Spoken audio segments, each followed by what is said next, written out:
चलिए स्टार्ट करते हैं। तो लास्ट क्लास में हमने मॉलिक्यूलर ऑर्बिटल थ्योरी स्टार्ट की थी। मॉलिक्यूलर ऑर्बिटल थियरी बनाया हो क्या उसका एनर्जी लेवल डायग्राम? हाँ शशांक, लक्ष्य नहीं दिख रहा है मतलब नहीं बनाया है, नजरें चुरा रहा है मेरे से। ये भी नहीं बनाई है ना? हाँ इधर उधर देख रही है फिर, है ना। एमओटी शॉर्ट फॉर्म में बोले थे इसको। क्या बोला था हमने कि जो जैसे हमारे एटॉमिक ऑर्बिटल्स होते हैं एस और पी, है ना, इनको अपन एटॉमिक ऑर्बिटल्स बोलते हैं, जो एटम के अराउंड इलेक्ट्रॉन की होने की प्रोबेबिलिटी बताते हैं। इन द सेम वे जब दो एटम आपस में कंबाइन होते हैं तो दे फॉर्म मॉलिक्यूल्स। तो ऐसे ही जब दो एटॉमिक ऑर्बिटल आपस में कंबाइन होते हैं तो दे फॉर्म मॉलिक्यूलर ऑर्बिटल्स, है ना। इसके बारे में हमने कुछ पॉइंट्स लिखे थे कि जितने एटॉमिक ऑर्बिटल आपस में कंबाइन करेंगे उतने ही नए मॉलिक्यूलर ऑर्बिटल फॉर्म होंगे। उनका नाम हमने क्या दिया था कि जैसे अगर 1s ऑर्बिटल और 1s एटॉमिक ऑर्बिटल आपस में आके कंबाइन करेंगे तो they will form two new molecular orbital, जिनके नाम क्या थे? Sigma 1s and sigma star 1s। Sigma क्यों आया था? बिकॉज दोनों के बीच में क्या हो रही है? हेड ऑन ओवरलैपिंग हो रही है। Head on overlapping give rise to a sigma bond, ठीक है। और 1s का हो रहा है इसलिए नीचे 1s लिख दिए। एक में हमने स्टार नहीं लगाया, दूसरे में हमने स्टार लगाया। क्यों? बिकॉज एक हमारा बॉन्डिंग मॉलिक्यूलर ऑर्बिटल होता है और दूसरा हमारा एंटी बॉन्डिंग मॉलिक्यूलर ऑर्बिटल होता है। एक बनता है वेव फंक्शन के एडिशन से और दूसरा बनता है इलेक्ट्रॉन के वेव फंक्शन के सब्ट्रैक्शन से। एक की एनर्जी ज्यादा होती है, दूसरे की एनर्जी कम होती है। स्टेबिलिटी ज्यादा होती है, स्टेबिलिटी कम होती है।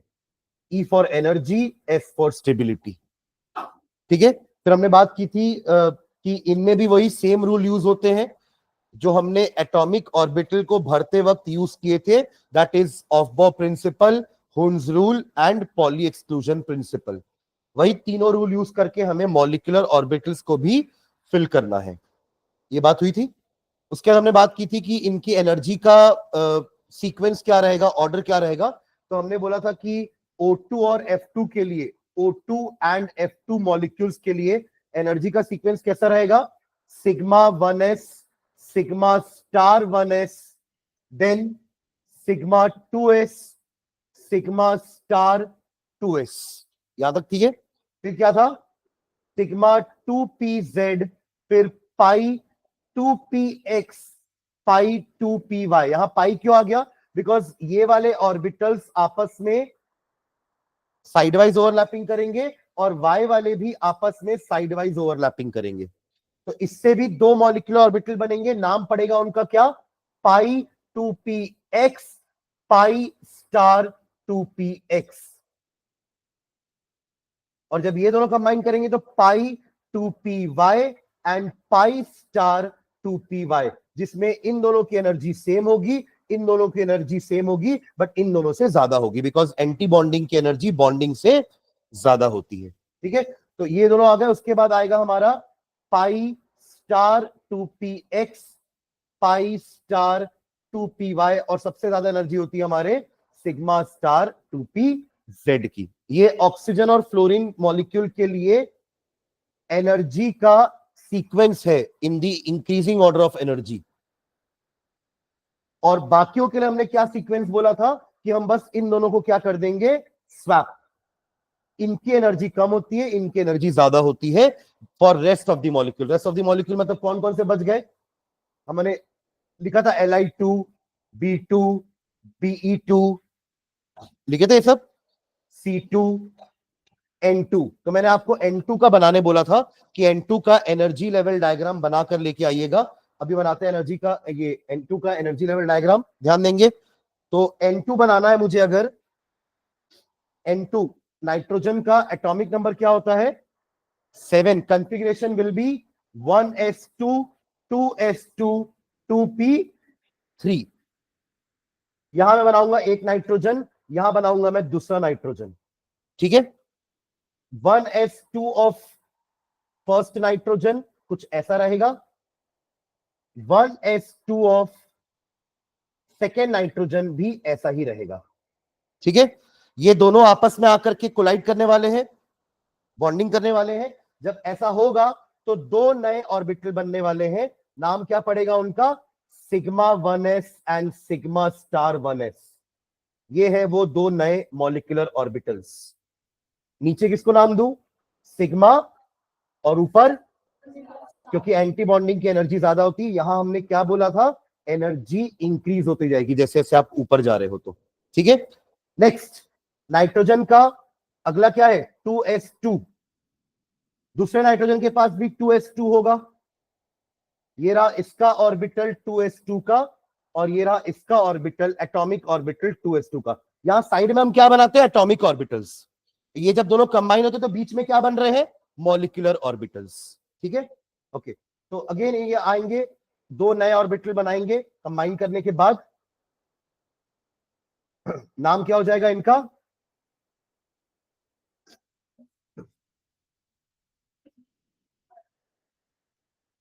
हाँ, sigma 2s and sigma star 2s। दो और दो चार इलेक्ट्रॉन है, यहां पे भी दो और दो चार इलेक्ट्रॉन है, इलेक्ट्रॉन बैठाते चलते हैं चलो। तो यहां हो गया आपका दो इलेक्ट्रॉन इधर, poly exclusion principal, poly exclusion principal, और ऑफ बॉ तो चल ही रहा है। ठीक है, लास्ट 2p3, ये रहा एक नाइट्रोजन का 2p3, ये रहा दूसरे नाइट्रोजन का 2p3। ये रहा उसका ऑर्बिटल डायग्राम, एटॉमिक ऑर्बिटल्स, ये रहा उसका एटॉमिक ऑर्बिटल्स। एक एक रखेंगे ना हुन्स रूल के हिसाब से, बिकॉज पहले अपन डीजेनरेट ऑर्बिटल्स को सिंगली ऑक्यूपाई करते हैं, देन उनकी पेयरिंग चालू होती है, once all have got single single occupancy. Now अब ऑर्डर क्या था हमारा, मैंने क्या बोला था, N2F2 के लिए हम इनको शफल कर देते हैं, राइट। यानी कि ये पहले आएगा, ये बाद में आएगा। Am I clear. तो क्या होगा पहला, कुछ ऐसा, जिन्होंने बनाया वो चेक करेंगे।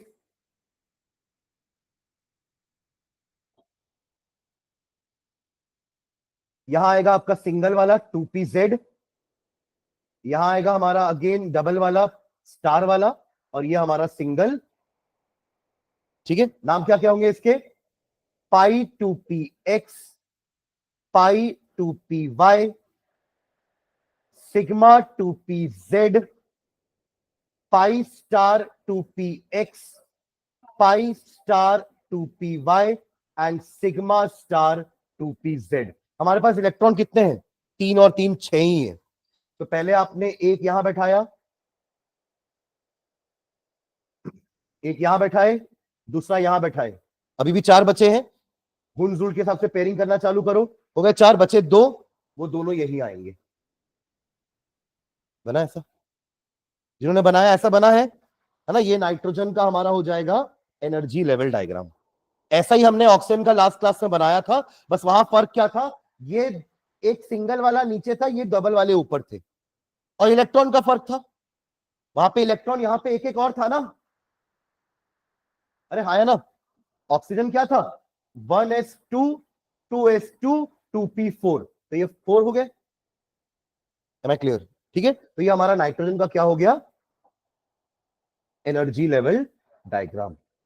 ठीक है, अब मैंने आपको ऑक्सीजन का बनवाने के बाद एक पेज छोड़ने बोला था, देखिए हमको कुछ इंफॉर्मेशन निकालनी है उस डायग्राम से, है ना, उस एनर्जी लेवल डायग्राम से, और इस एनर्जी लेवल डायग्राम से हम कुछ इंफॉर्मेशन निकालने वाले हैं।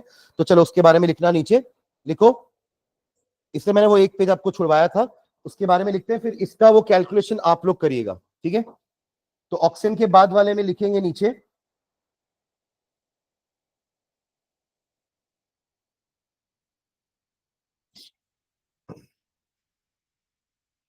हाँ लिखिए फर्स्ट नीचे,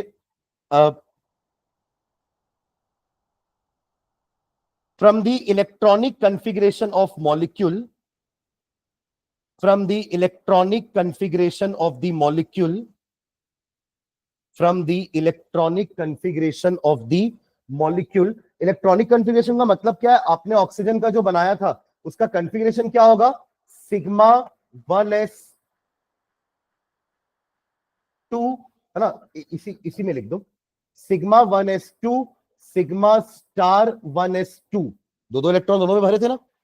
फिर sigma 2s2 and sigma star 2s2, total कितने इलेक्ट्रॉन है? 16 इलेक्ट्रॉन है। 8 एक के पास, 8 दूसरे के पास, 16 बैठाने हैं। अगला क्या आता है वहां पर? सिग्मा 2pz2, फिर पाई 2px2, पाई 2py2। कितने हो गए? 1 2 3 4 5 6 7, 7 14। अभी 2 बचे हैं, तो वो कैसे गए थे आपके? Single single. Pi star 2px1, pi star 2py1, ऐसे हम कंफिग्रेशन लिख सकते हैं, जैसे अपन नॉर्मल अपने एलिमेंट का लिखते थे ना। बस इसकी जगह यहाँ पे सिग्मा और पाई बस लिखना पड़ेगा, क्योंकि ओवरलैपिंग हो रही है। समझ रहे हैं क्या? ऐसे अपन एक मॉलिक्यूल का कंफिग्रेशन लिख सकते हैं। तो वही लिख रहे हैं अपन कि द क्या लिखे अपन?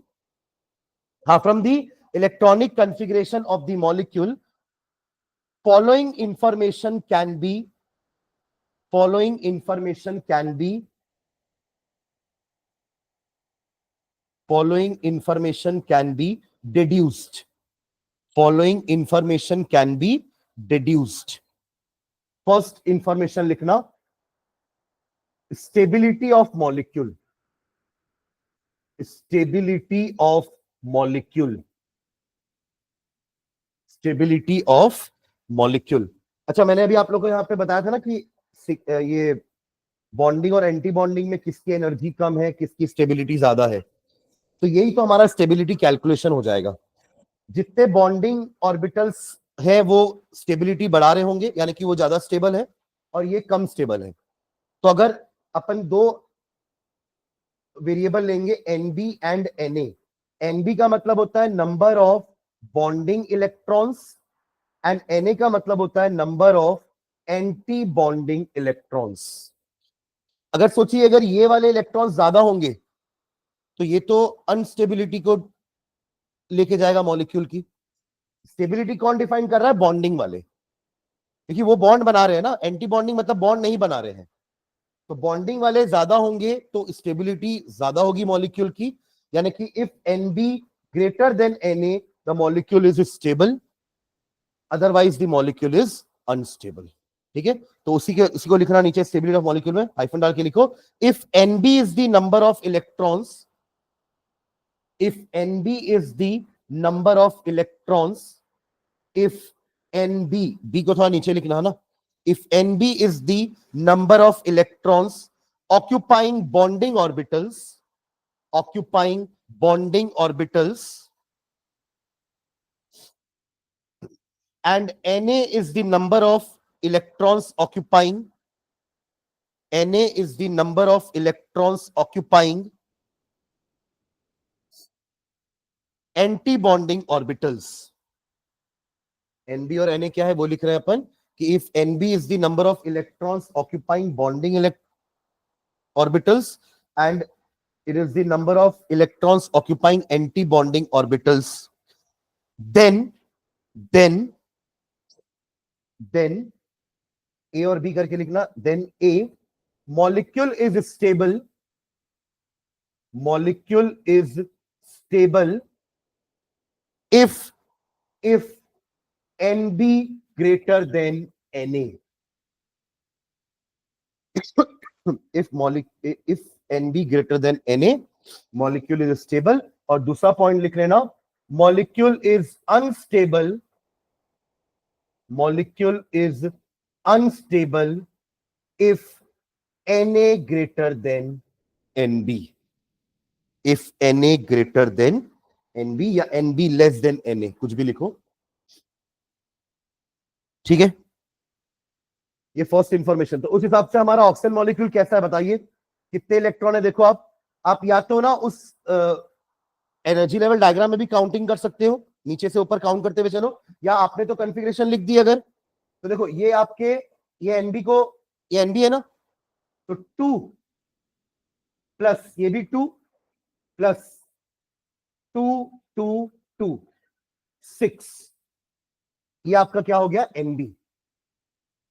समझ रहे हैं क्या? तो for oxygen NB is equals to कितना? 10। करेक्ट? कितने इलेक्ट्रॉन भरे अपन? टोटल 16 भरे ना, तो 16 में से 10 अगर एनबी है तो 6 क्या होंगे? एनए। तो वो बिना काउंटिंग के भी आप निकाल सकते हो, और काउंटिंग करना है तो कर भी लो। ये रहा 2 2 4 5 6, जितने भी स्टार वाले हैं वो एंटी बॉन्डिंग है। तो number of anti bonding electron कितने हो गए? 6। तो since NB is greater than NA, O2 is stable. और O2 तो वैसे भी स्टेबल होता है, हमको पता है ना, पर अपन इसको जस्टिफाई भी कर रहे हैं रीजन के साथ कि since NB is greater than NA, O2 is stable. आप लोग एग्जांपल करके लिख लो, यहीं पर, यहीं से चालू कर लो एग्जांपल फॉर O2। इसके ऊपर आपने O2 का डायग्राम बनाया ही है।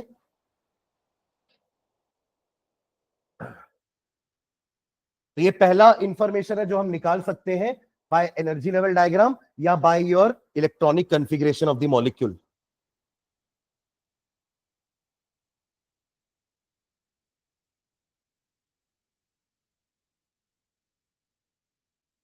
चलिए सेकेंड इंफॉर्मेशन लिखना, बॉन्ड ऑर्डर। बॉन्ड ऑर्डर, हम मॉलिक्यूल का बॉन्ड ऑर्डर भी बता सकते हैं। बॉन्ड ऑर्डर क्या होता है? It is the number of bonds between that atom. मैंने आपको बताया ना, कार्बन कार्बन की सिंगल बॉन्ड मतलब बॉन्ड ऑर्डर 1, कार्बन कार्बन कहीं डबल बॉन्ड बनाना मतलब बॉन्ड ऑर्डर 2, और कार्बन कार्बन अगर ट्रिपल बॉन्ड बना रहा है तो बॉन्ड ऑर्डर क्या होती है? 3। It is the number of bonds जो वो दो एटम के बीच में बन रही है, उसको अपन क्या बोलते हैं? Bond order. जैसे नाइट्रोजन में क्या बनती है हमारी? ट्रिपल बॉन्ड बनती है। ये होता है ना, नाइट्रोजन देखो 3 इधर, और ऐसे ही दूसरा नाइट्रोजन का भी 3 इधर, हो गया दोनों के 8। तो बॉन्ड कितनी बनी? N triple bond N। तो N नाइट्रोजन का बॉन्ड ऑर्डर कितना आना चाहिए? 3। ऑक्सीजन का क्या होता है? कैसे? ऑक्सीजन 2 4 6, दूसरा ऑक्सीजन भी 2 4 6, ये रहा इसका 8, ये रहा इसका 8, क्या बनी बीच में? तो यहां पे 2 आना चाहिए। इसका एक कैलकुलेशन है, फॉर्मूला लिखना नीचे। It is defined as, bond order hyphen डाल के, it is defined as 1/2 the difference between, it is defined as 1/2 the difference between, it is defined as 1/2 the difference between number of electrons in bonding, number of electrons in bonding, इसको क्या नाम दिया अपन ने? NB, bracket में लिख लो NB, and the anti bonding orbitals, and the anti bonding orbitals, bracket में Na. It is defined as 1/2 the difference between number of electrons present in bonding यानी कि NB and the anti bonding orbital यानी कि Na.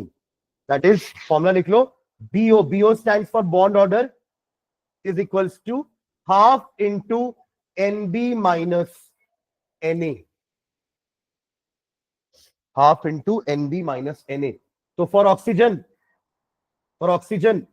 Example के लिए, for oxygen bond order is equals to, क्या हो जाएगा? half 10 minus 6, that will be 4/2 which is 2। यही आप लोग ने बताया था, तो अपन ऐसे निकाल सकते हैं उसके इलेक्ट्रॉनिक कॉन्फ़िगरेशन से। ठीक है,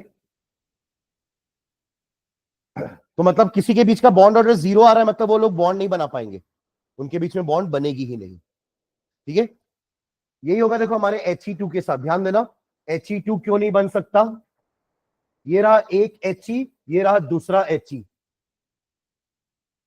कन्फिग्रेशन क्या होती है? 1s2 1s2। अगर कंबाइन करके दो मॉलिक्यूलर ऑर्बिटल बना भी लिए, है ना, तो दोनों में क्या क्या जाएगा? 2 इलेक्ट्रॉन, सिग्मा 1s एंड ये star 1s। What is the value of NB? कैसे 1?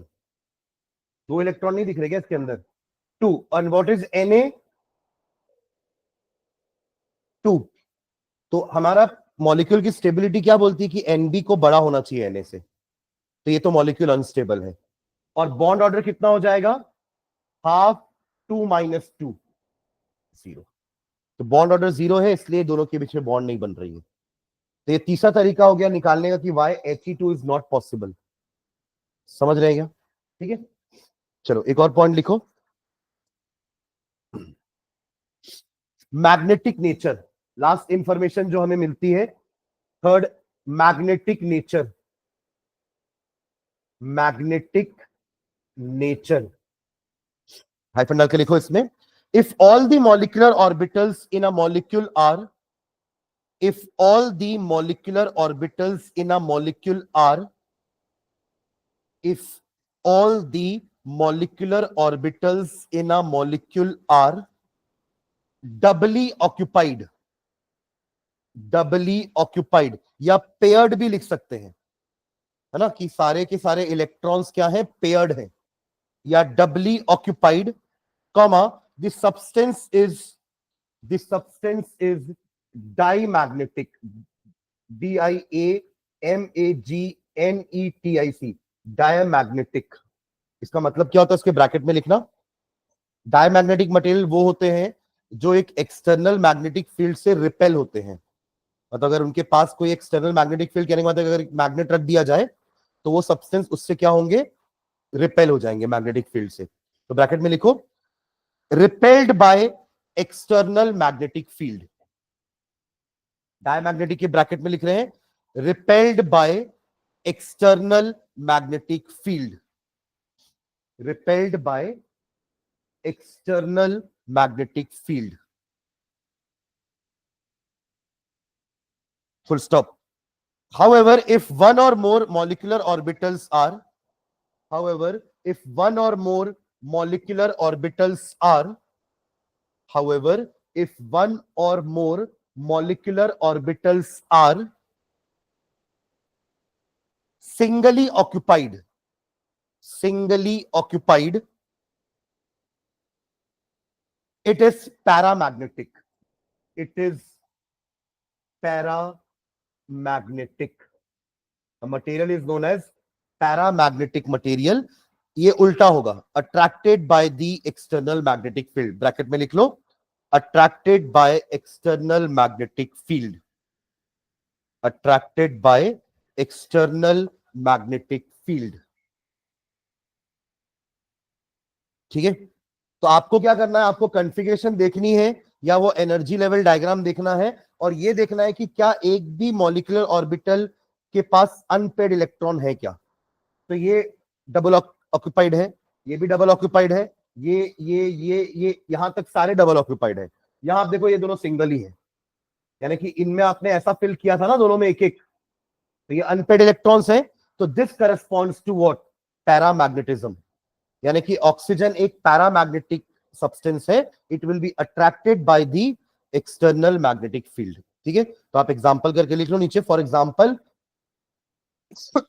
इन ऑक्सीजन मॉलिक्यूल कितने अनपेड इलेक्ट्रॉन्स हैं, दो। In oxygen molecule there are two unpaired electrons, there are two unpaired electrons, there are two unpaired electrons, therefore O2 is paramagnetic in nature, therefore O2 is paramagnetic in nature, O2 is paramagnetic in nature।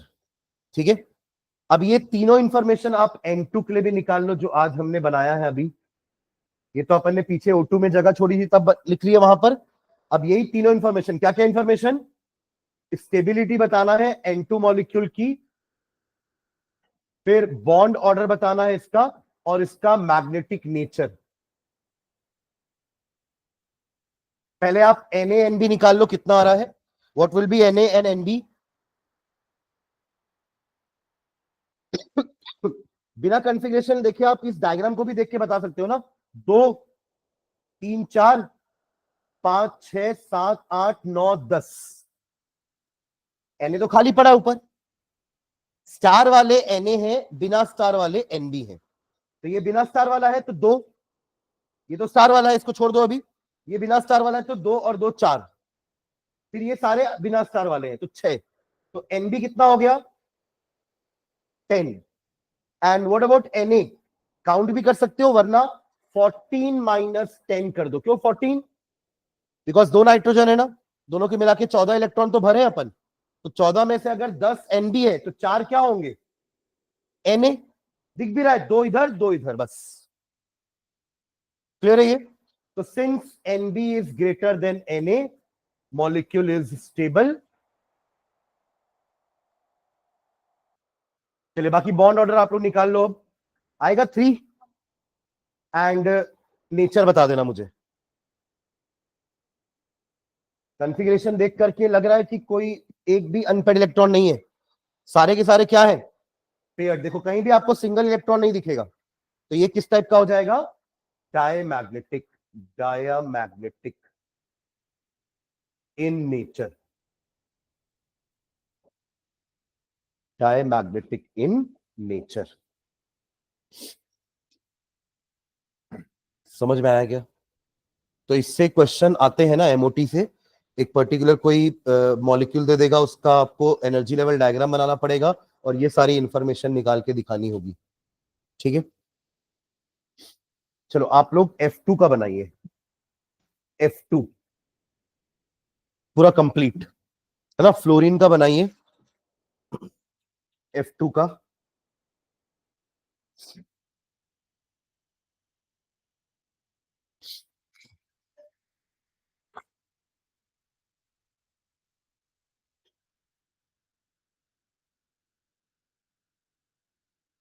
क्या हुआ, तो guest type आते हो, guest appearance देते हो कभी कभार, तो कैसे समझ में आएगा त्रिशा।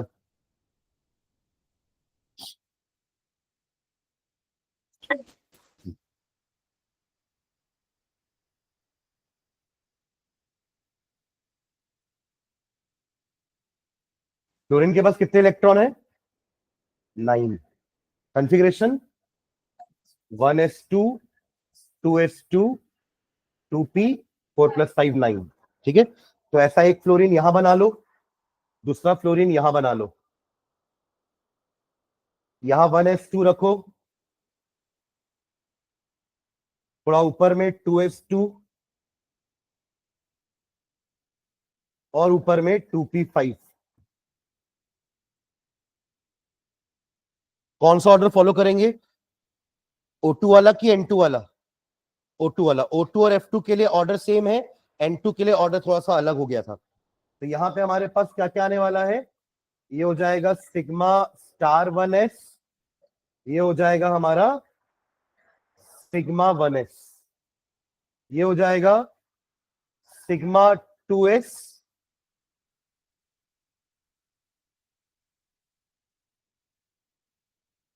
ऊपर हो जाएगा sigma star 2s।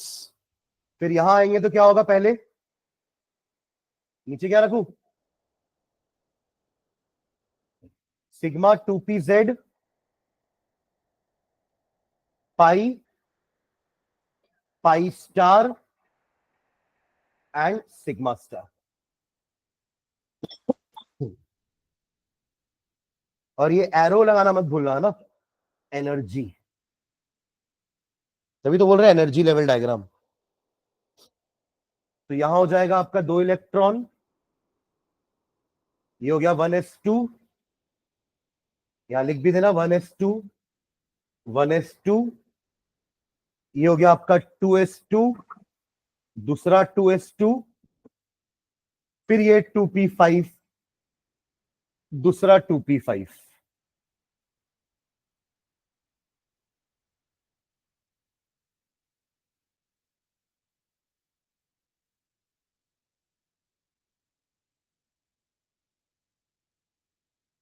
Sigma 1s,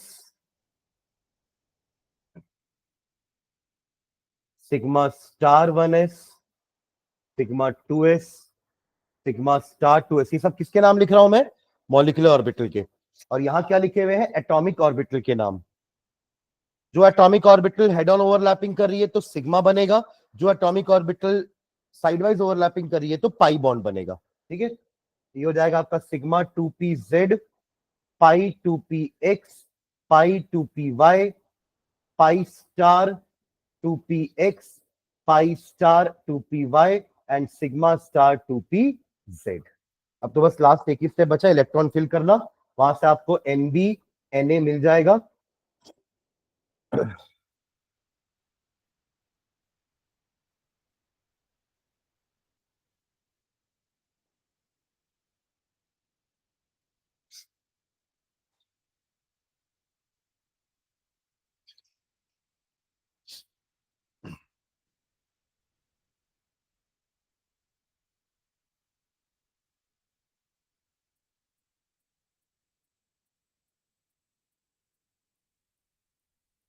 भरे इलेक्ट्रॉन्स कितना आ रहा है? Nb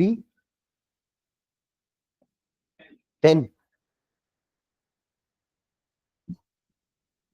यहाँ के चारों यहाँ दोनों में भरा जाएंगे, 1 2 3 4। यहाँ के भी चारों दोनों मिला करके यहाँ पे 2 में भरा जाएंगे। बचे अब हमारे पास 5 और 5 10 इलेक्ट्रॉन। तो पहले जो जाएंगे इन दोनों में, जो कम एनर्जी वाला वो पहले भराएगा, फिर जाएगा इन दोनों में। कितने हो गए? 6 हो गए, 7 8 9 10। खत्म हो गए पूरे इलेक्ट्रॉन, बचे तो नहीं है ना? 10 थे ना, तो 2 4 6 8 10, आखिरी वाला खाली है। ठीक है, आखिरी वाला क्या है? खाली। तो बताइए एनबी कितना है? 2 4 और ये 6, यानी कि 10। और एनबी सॉरी एनए 2 4 और 4 8। कोई डाउट? अगेन एनबी एनए से बड़ा है तो मॉलिक्यूल स्टेबल है, और होता भी है। F2Cl2 I2 Br2 ये चारों बनते हैं। Molecule is stable. Correct. Bond order क्या आया? 1। एक ही बॉन्ड बनाते हैं ना F और F के बीच में, Cl के बीच में एक ही बॉन्ड बनती है। तो Nb minus Na/2, 10 minus 8/2, 2/2 is 1। Bond order is 1।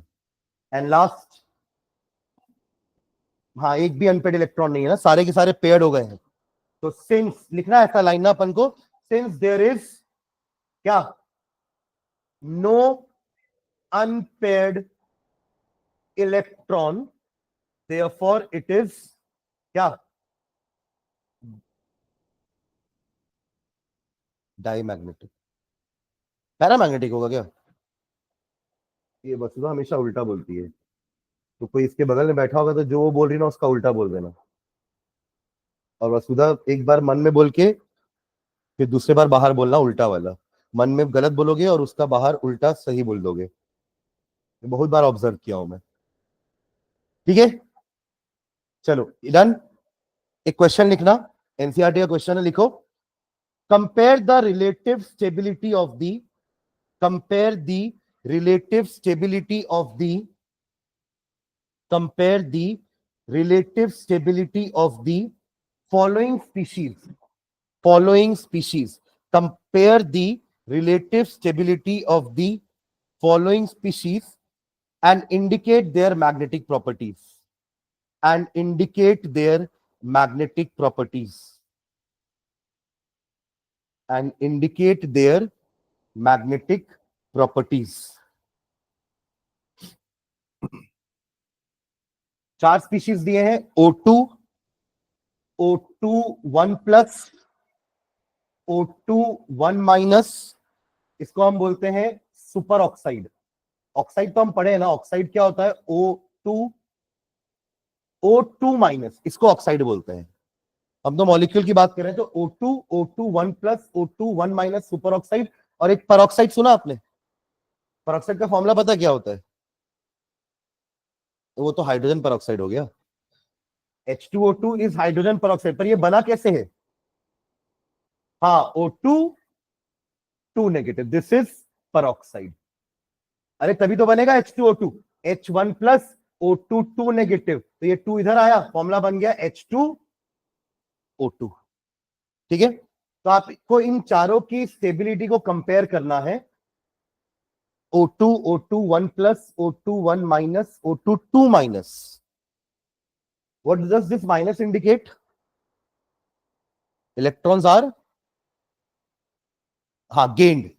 And what does that plus indicate? Electron are loss. तो आपने O2 का तो वो बनाया है क्या, एनर्जी लेवल डायग्राम।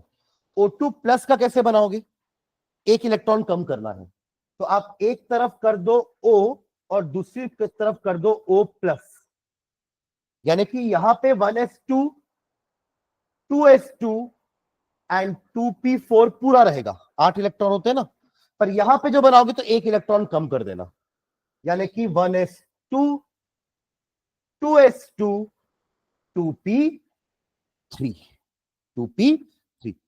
हालांकि आपको एनर्जी लेवल डायग्राम नहीं बनाना है ना, आप सीधा उसका इलेक्ट्रॉनिक कॉन्फ़िगरेशन लिख करके भी बता सकते हो। बॉन्ड ऑर्डर निकालना एक्चुअली, देखो समझना ध्यान से, बॉन्ड ऑर्डर की वैल्यू जितनी ज्यादा होती है, बॉन्ड की स्ट्रेंथ उतनी ज्यादा होगी। जाहिर सी बात है, single single carbon bond will be less stronger than carbon carbon triple bond.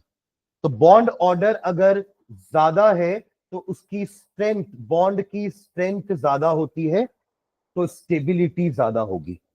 Stability ज्यादा होने का मतलब है कि वो बॉन्ड जल्दी टूटेगी नहीं, मतलब वो अपने उस फॉर्म में स्टेबल है।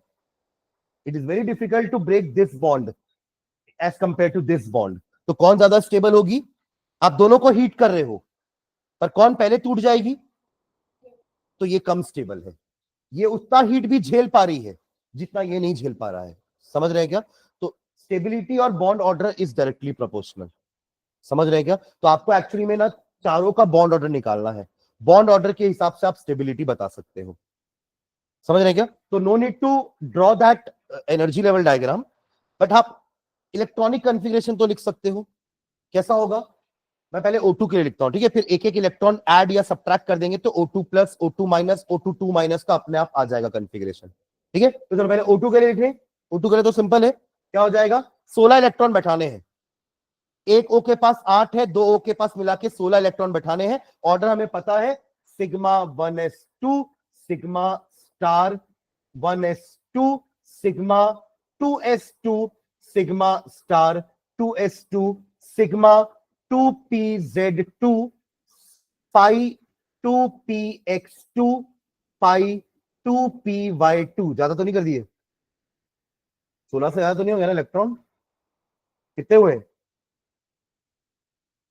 अरे कितने हुए हैं, हाँ 14 ही हुए क्या, 2 4 6 8 10 12 14, तो लास्ट क्या होगा, सिग्मा, सॉरी सिग्मा नहीं, हाँ पाई स्टार आएगा ना, pi star 2px1 pi star 2py1। ये होता है हमारा किसका कॉन्फ़िगरेशन, किसका कॉन्फ़िगरेशन, O2 का, करेक्ट। बॉन्ड ऑर्डर तो आप निकाल चुके हो ना, कितना था, NB इज 10 Na इज 6, अभी तो होगा 10 प्लस 6 16, तो बॉन्ड ऑर्डर कितना था, 10 minus 6/2 that is 4/2 that is 2, इसका तो बॉन्ड ऑर्डर निकल गया। अब आते हैं अपन O2 प्लस 1 में, फिर से पूरा लिखने का जरूरत नहीं है, लास्ट का एक इलेक्ट्रॉन हटा दो बस, यानी क्या, कहां कहां से हटेगा, 2py, किस कौन कम हुआ, NB कितना है, NB को कुछ थोड़ा किया आपने, NB तो अभी भी 10 है, व्हाट अबाउट Na, वो 6 से कम होकर के एक हो गया 5। समझ गया क्यों 5 हुआ, क्योंकि आपने एक इलेक्ट्रॉन निकाला है, कहां से निकाला है, एंटी बॉन्डिंग से। तो अब बता इसके बॉन्ड ऑर्डर कितना हो जाएगा, 10 माइनस 5/2 यानी कि 2.5। बॉन्ड ऑर्डर 2.5 हो सकता है बिकॉज कई बार हमारे इलेक्ट्रॉन ऑड मॉलिक्यूल होते हैं ना, तो उसके लिए बॉन्ड ऑर्डर हाफ हो जाता है। समझ रहे हैं क्या, चलिए आगे बढ़ते हैं। O2 माइनस, इसके लिए बताओ, फिर O2 को पकड़ो, एक इलेक्ट्रॉन ऐड कर दो, वो कहां होगा, sigma sorry pi star 2px2, ये सेम रहेगा, यानी कि एन क्या बढ़ा, Na, NB अभी भी कितना है, Na कितना हो गया, इसमें इसमें 1 मत ऐड करना, इसमें 1 ऐड करना, कि 5 प्लस 1 कर दिए 6 हो गया, वो तो फिर O2 हो जाएगा ना। अपन बेस बेस किसको बनाया है, O2 को, उसी में प्लस माइनस इलेक्ट्रॉन कर रहे हैं, ठीक है। तो कितना हो जाएगा Na 7. Na विल बी कितना दिख रहा है बॉन्ड ऑर्डर 1.5 1.5 3/2 इज 1.5. लास्ट बताओ जल्दी से बनाएगा एक और इलेक्ट्रॉन ऐड करेंगे किसमें इसी में कर दो एक इलेक्ट्रॉन ऐड कहां होगा वो भी यही होगा ना अरे हाँ या ना तो Nb Na अरे बोलो ना 8 बॉन्ड ऑर्डर 10 माइनस 8/2 इज 1. तो स्टेबिलिटी तो आपको समझ में आ रही होगी सबसे ज्यादा स्टेबल कौन होगा सबसे ज्यादा बॉन्ड ऑर्डर उसी का है ना तो स्टेबिलिटी का ऑर्डर क्या हो जाएगा O2 plus is more stable then O2 is more stable then O2 minus is more stable then O2 2 minus. ये इनका क्या हुआ स्टेबिलिटी का ऑर्डर. एक चीज और निकालने बोला है क्या मैग्नेटिक प्रॉपर्टी यानी वो एक पैरा है कि डाई है. पहला वाला क्या है यही था ना पहले वाले का कन्फिगरेशन है अनपेड इलेक्ट्रॉन तो क्या हुआ ये पैरामैग्नेटिक. क्या हो जाएगा ये पैरामैग्नेटिक. हाँ फिर आपने क्या किया था एक इलेक्ट्रॉन यहीं से निकाला था ना तब भी एक इलेक्ट्रॉन तो अभी भी अनपेड है तो ये क्या रहेगा स्टिल पैरामैग्नेटिक बट इससे थोड़ा कम क्योंकि इसके पास एक अनपेड इलेक्ट्रॉन है इसके पास 2 तो O2 will be more paramagnetic than O2 1 plus. इसके लिए स्टिल पैरा आपने एक ऐड किया तो यहां पर एक ऐड हुआ ना ये अभी भी एक अनपेड है तो ये भी क्या रहेगा हमारा पैरामैग्नेटिक. लास्ट 2 इलेक्ट्रॉन ऐड किए दोनों में एक एक गया सारे के सारे पेयर्ड हो गए तो ये क्या हो जाएगा डायामैग्नेटिक. समझ गए क्या ठीक है हाँ ये तो हाँ मतलब अगर वो बनाएंगे तो हाँ ठीक है.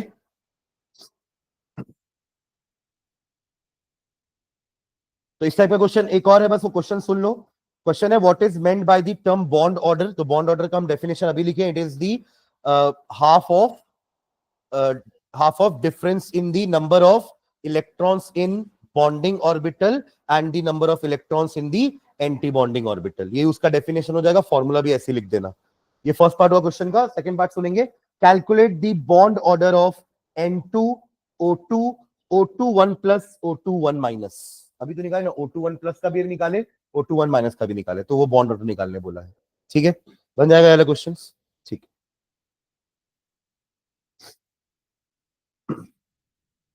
ओके चलिए लास्ट एक हैंड डालना हाइड्रोजन बॉन्डिंग.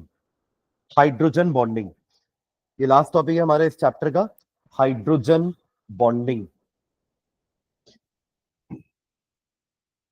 3 टाइप की बॉन्ड ऑलरेडी पढ़ चुके हैं अपन आयनिक कोवेलेंट कोऑर्डिनेट है ना. तभी मैंने हाइड्रोजन भी का भी थोड़ा सा इंट्रोडक्शन दिया था पर हमने लिखा नहीं था उसको क्योंकि यहाँ पे कोई इलेक्ट्रॉन इन्वॉल्व नहीं होते हैं. आयनिक में इलेक्ट्रॉन का लॉस और गेन हो रहा था कोवेलेंट में म्यूचुअल शेयरिंग हो रही थी कोऑर्डिनेट में शेयरिंग हो रही थी पर शेयर पेयर किसी एक ही का था. शेयर दोनों कर रहे थे पर वो शेयर्ड पेयर किसी एक का था that was coordinate bond.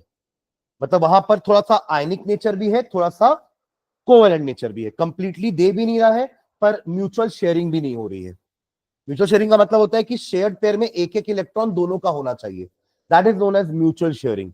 But coordinate में म्यूचुअल शेयरिंग नहीं हो रही थी. आपको एक एग्जांपल याद दिलाऊं तो H2O ने अपना एक इलेक्ट्रॉन पेयर H प्लस के साथ शेयर किया था तब ये बना था हाइड्रोनियम आयन जिसमें ऑक्सीजन की 3 बॉन्ड बन रही है तीनों हाइड्रोजन के साथ पर 2 हाइड्रोजन के साथ कोवेलेंट बॉन्ड है और एक के साथ कोऑर्डिनेट बॉन्ड है. कोऑर्डिनेट बॉन्ड को अपन ऐसे एरो से दिखाते हैं कोवेलेंट बॉन्ड को सिंगल लाइन से दिखाते हैं. ये डिफरेंस है दोनों में. सेम मैंने आपको एक NH4 पॉजिटिव का भी एक एग्जांपल लिखवाया था कि अमोनिया में नाइट्रोजन के पास एक लोन पेयर बच जाता है अमोनिया बनाने के बाद भी तो वो अगेन एक H प्लस के साथ क्या बना लेता है कोऑर्डिनेट बॉन्ड. तो again nitrogen is connected to 4 hydrogen but 3 के साथ कोवेलेंट बॉन्ड है और 1 के साथ कोऑर्डिनेट बॉन्ड है। तो ये हमारे कोऑर्डिनेट बॉन्ड के 2 एग्जांपल हमने लिखे हैं कॉपी में। लास्ट जो एक बॉन्ड है हाइड्रोजन, वो इसलिए अपन लास्ट में पढ़ रहे हैं बिकॉज इसमें इलेक्ट्रॉन इन्वॉल्व नहीं थे, है ना। आपका एक हाइड्रोजन का मॉलिक्यूल दूसरे हाइड्रोजन के मॉलिक्यूल के साथ kind of dipole dipole attraction कर रहा है। अगर मैं ले लूं एक HF को और दूसरे HF को, तो fluorine being more electronegative, hydrogen being less electronegative, fluorine being less more electronegative, hydrogen being more less electronegative, तो यहां पर इनका हो रहा है इलेक्ट्रोस्टैटिक फोर्स ऑफ अट्रैक्शन। इसी बॉन्ड को अपन नाम देते हैं, ये डॉटेड लाइन से मैंने बनाया है, हाइड्रोजन बॉन्ड, है ना। और ये किसके साथ बनाता है? हाइड्रोजन 3 एटम के साथ बनाता है जो उससे ज्यादा इलेक्ट्रोनेगेटिव है और साइज में उतने बड़े भी नहीं है। वो होते हैं हमारे फ्लोरीन, एक होता है हमारा ऑक्सीजन और तीसरा होता है हमारा नाइट्रोजन। इन्हीं ग्रुप के जो दूसरे होते हैं उनके साथ ये नहीं बना पाएंगे। भले इलेक्ट्रोनेगेटिविटी में ये तीनों भी हाइड्रोजन से ज्यादा है, बट साइज के कारण ये हाइड्रोजन बॉन्डिंग नहीं बना पा रहे हैं। तो हम ये 3 टाइप के ही इलेक्ट्रोनेगेटिव एटम के साथ हाइड्रोजन बॉन्डिंग बनाते हैं। डेफिनेशन लिखो। Hydrogen bond can be defined as the attractive force. Hydrogen bond can be defined as the attractive force which binds. Hydrogen bond can be defined as the attractive force which binds hydrogen atom of one molecule, hydrogen atom of one molecule with the electronegative atom, with the electronegative atom. आप bracket में तीनों के नाम या symbol लिख लो, F और O और N, समझ जाओगे ना, F O और N, हाँ, फ्लोरीन ऑक्सीजन एंड नाइट्रोजन, ठीक है। हाँ, with the electronegative atom, bracket में ये तीनों, ब्रैकेट बंद, of another molecule, of another molecule, of another molecule. Example में आप ये HF वाला ही बना लो, ऐसे ही जैसे मैंने यहां बनाया है, ये बना लो। वाटर का भी आप चाहो तो बना सकते हो ना, इसलिए वाटर का बॉइलिंग पॉइंट ज्यादा होता है, बिकॉज वाटर का एक मॉलिक्यूल वाटर के दूसरे मॉलिक्यूल के साथ क्या बनाता है? Hydrogen bond. ये हमारा दूसरा मॉलिक्यूल है हाइड्रो वाटर का, partial negative, partial positive, partial positive, ये हाइड्रोजन बॉन्ड बन रही है। ऐसा ऊपर भी चलेगा, ऐसा इधर साइड में भी चलेगा, ठीक है। तो that leads to a more stronger bond between water molecules. और ये तोड़ने के लिए आपको टेम्परेचर ज्यादा देना पड़ेगा, इसका मतलब बॉइलिंग पॉइंट ज्यादा रहेगा, ठीक है। हाँ, बना लिया ऊपर वाला एग्जांपल, ठीक है। नीचे एक लाइन लिखना, इसका रीजन क्या है, मतलब why the bond take place. तो नीचे एक लाइन लिखो, when hydrogen is bonded to a strongly electronegative element, when hydrogen is bonded to when hydrogen is bonded to strongly electronegative element, strongly electronegative element, comma, the electron pair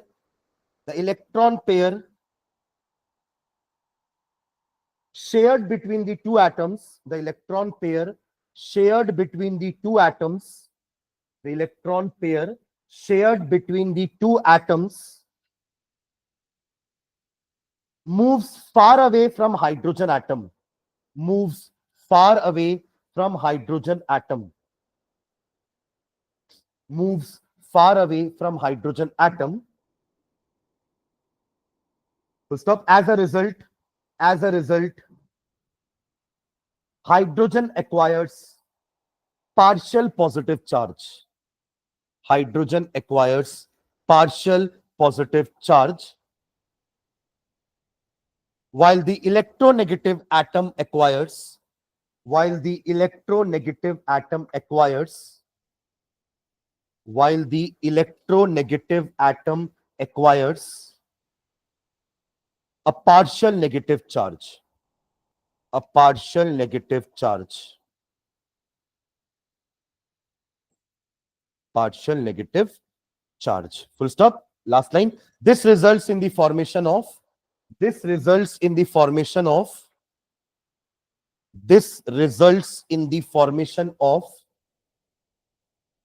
a polar molecule. This results in the formation of a polar molecule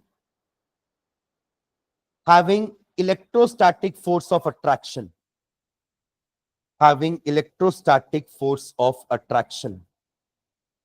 Having electrostatic force of attraction. ठीक है?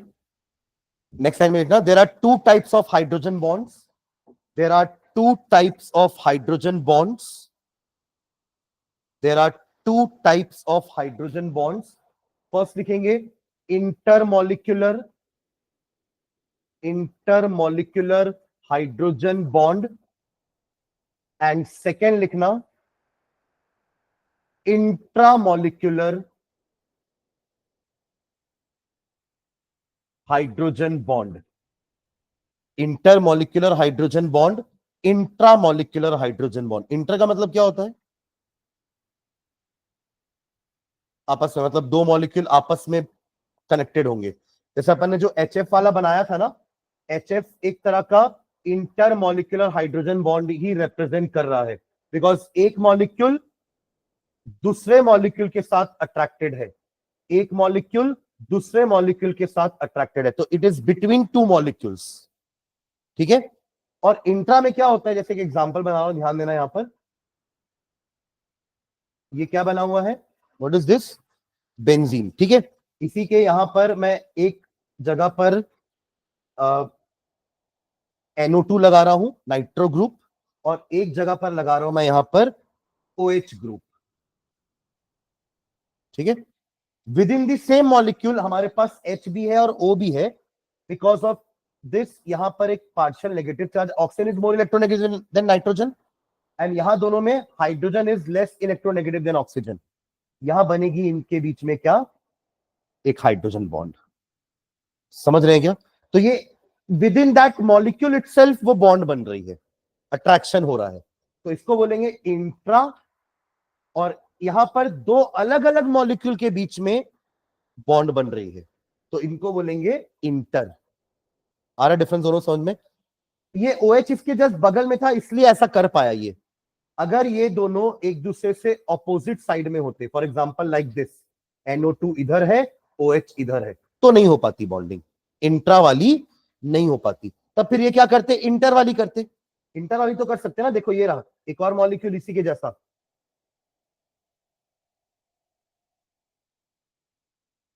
समझ रहे? Am I clear? ये दोनों compounds एक जैसे ही हैं, है ना. इनको कहते हैं अपन आइसोमर्स. क्या बोलते हैं? आइसोमर्स वो होते हैं जिनके मॉलिक्यूलर फॉर्मूले सेम है, बट स्ट्रक्चर वाइज वो थोड़े से अलग हैं. मॉलिक्यूलर फॉर्मूला क्यों सेम है? दोनों के पास बेंजीन रिंग है, यस और नो. दोनों के पास एक एक नाइट्रो है, NO2. दोनों के पास एक एक OH भी है. ये OH और नाइट्रो तो पढ़े ना अपन क्लास 10 में, अल्कोहल ग्रुप. OH क्या होता है हमारा, अल्कोहल ग्रुप, और NO2 एक नाइट्रो ग्रुप है. ये दोनों फंक्शनल ग्रुप्स होते हैं. फंक्शनल ग्रुप पढ़ते थे अपन, जो हमारे कार्बन के साथ लगते हैं और उसकी प्रॉपर्टी को चेंज कर देते हैं, राइट. तो दोनों मॉलिक्यूल क्या है, आइसोमर्स है. कहने का मतलब having same molecular formula but different structures. But इस आइसोमर का बॉइलिंग पॉइंट इससे ज्यादा होगा. रीजन, इनमें है इंटरमॉलिक्यूलर हाइड्रोजन बॉन्डिंग और इनमें होगी इंट्रा. इसके दो मॉलिक्यूल आपस में तो अट्रैक्टेड होंगे ही नहीं. क्यों नहीं होंगे? क्योंकि वो तो अंदर अपने अंदर ही बॉन्ड बना रहे हैं. आपस में कनेक्टेड है क्या दोनों? होगा भी तो कौन सा फोर्स होगा, वो वॉन डेर वाल्स फोर्स, जो सबसे वीकेस्ट फोर्स है. वॉन डेर वाल्स फोर्स तो हर जगह होगा ना. कोई भी दो बॉडी का मास है, उसके बीच में van der Waals force of attraction है, तो वो तो इनके बीच में भी है, पर इनके बीच में एक एक्स्ट्रा हाइड्रोजन बॉन्ड भी है. तो किसका बॉइलिंग पॉइंट ज्यादा होगा? इस वाले का, ना कि इस वाले का. इनके नाम भी होते हैं. इनको अपन बोलते हैं पैरा नाइट्रोफिनॉल. इसका नाम होता है पैरा नाइट्रोफिनॉल, और इसको बोलते हैं ऑर्थो नाइट्रोफिनॉल. ये ऑर्थो और पैरा क्या होता है बता रहा हूं, ध्यान देना इधर। ये अगर बेंजीन रिंग है, एवरीवन इधर ध्यान देंगे, अगर ये बेंजीन रिंग है और इसमें पहले से एक ग्रुप लगा हुआ है, नाइट्रो ग्रुप या OH ग्रुप, चलो OH ग्रुप ले लेते हैं, OH ग्रुप लगा हुआ है, तो इसकी ये दोनों पोजीशन कहलाती है ऑर्थो, जो उसके नियरेस्ट नेबर्स हैं। एक छोड़ के जो अगला जगह है वो कहलाता है Meta, O for ortho, M for Meta, और जो उसकी जस्ट ऑपोजिट पोजीशन है वो कहलाती है पैरा।